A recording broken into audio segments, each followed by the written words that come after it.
Namaste, dear YouTube family. This is Agala Magica with Tree of Life Spiritual Coaching. I wanted to talk to you briefly today about vibrations. It comes up a lot, in New Age community, spiritual community. You hear healers, spiritual teachers talk about it a lot. And why raising your vibrations is important, and what does it exactly mean? So, what is vibration first? In my understanding, vibration is a unique signature of everything that has ever existed, right? So, let's say a leaf will have a unique vibration. A person will have a unique vibration. A tree will have a unique vibration, just like this one here.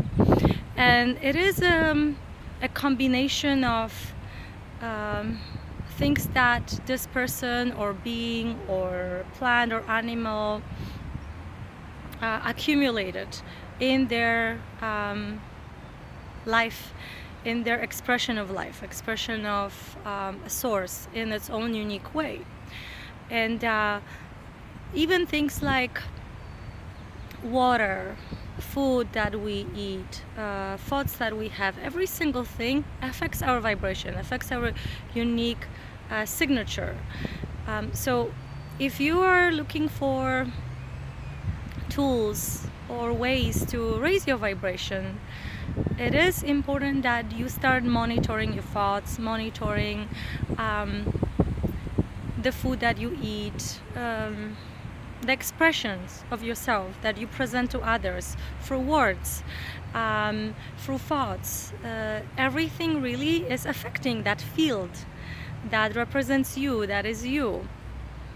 And vibration or frequency is also something that has to do with how we treat our bodies, right? One example would be food. Everything is frequency. Your food is your frequency. So you saw me posting videos about vegan food. I shared some of my favorite recipes. I have a lot more. But why is food important? Because when you're eating, let's say, animal product, the animal that has been slaughtered released all these hormones of stress before it was killed. And when you consume it, you actually take that vibration and it becomes part of you, your vibrational signature. So it emanates fear, and therefore your vibration contains the fear. I know maybe for some people it doesn't make any sense. It thinks it's a really crazy statement, but I definitely experienced it myself when I stopped eating meat altogether several years ago. I immediately calmed down. Like there was something about me that just became more quiet, more alert at the same time, more open to subtleties, and eliminating things from our life, including people, food, including substances, if we're consuming any, like smoking or lots of coffee or alcohol or anything else, that will affect our vibrations. The higher you want to raise, the more careful you want to be with your food. And I know it's a process, and like I mentioned in another video, just create a plan that will help you eliminate these things gradually, right? But there is a reason why healers and teachers, spiritual teachers, use sound to raise vibrations. When you observe shamans, they're using drums, right, to get into a trance state, to be of a high vibration, so that they can connect to their higher mind and bring the messages to the people that they're taking care of. It would be like a small community in a village, let's say, or monks in Tibet use sound healing through healing bowls or chanting in order to connect to that frequency of godliness, of pure tuning into the heart, because that's what really is happening. So recognizing that everything is frequency will help you make decisions starting from your thoughts, right? Does this thought help me raise my frequency? Is it love-based? Do I express love towards myself and everybody else with this thought that I'm having? What can I do to change that thought, right? That kind of self-study, self-observation is a first step into ascension, into better living. Because, I don't expect all of you to be walking Buddhas, and it takes years of practice. You can definitely get there if you're committed. But just observing how you function, right? How your thoughts are vibrating in your field and creating a message that's being sent to the world. Everyone subconsciously vibrates in the same field, right? The matrix, some call it. So people subconsciously will get the message. And if your message is of fear, resentment, judgment, whatever that is towards yourself, others, if you don't release it through forgiveness, through inner work, through connecting with that divine love that you have in your heart, that godliness, you will send a message to others. Oh, this person's signature vibration is this or that, and they will naturally be attracted to you because of that, because they also vibrate on the same wavelength, the same level. That's why there is a reason why people have repetitive patterns of relationships, of situations, with jobs, with anything in life, really.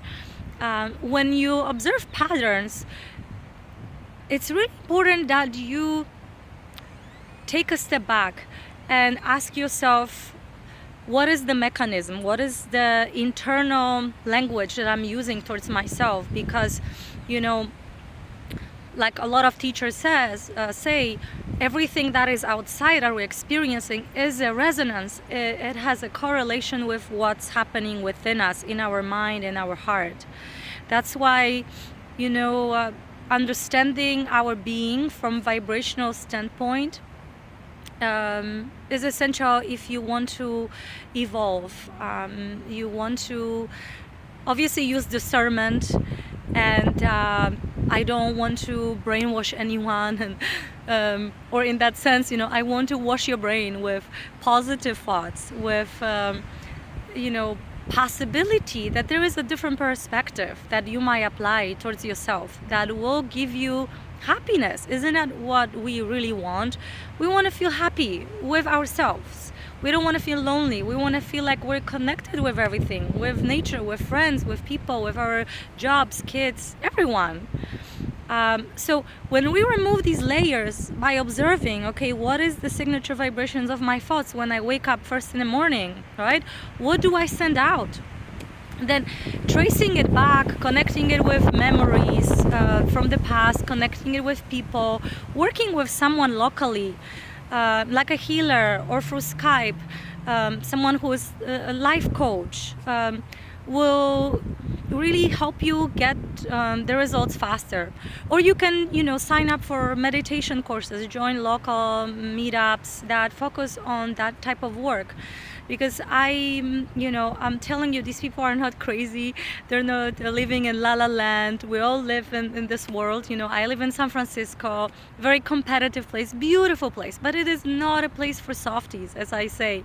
You have to have a vision for yourself, for what do you want to do. Otherwise, you will not make it here. It is very inspiring, but at the same time, the energy is intense. So, I'm not speaking to you from a tree in Tibet, and I don't have a contact with what's going on. I work with clients on a regular basis. This is my livelihood. So I'm speaking from personal experience and also from a professional experience. This has just been on my mind because I've been talking to some people lately.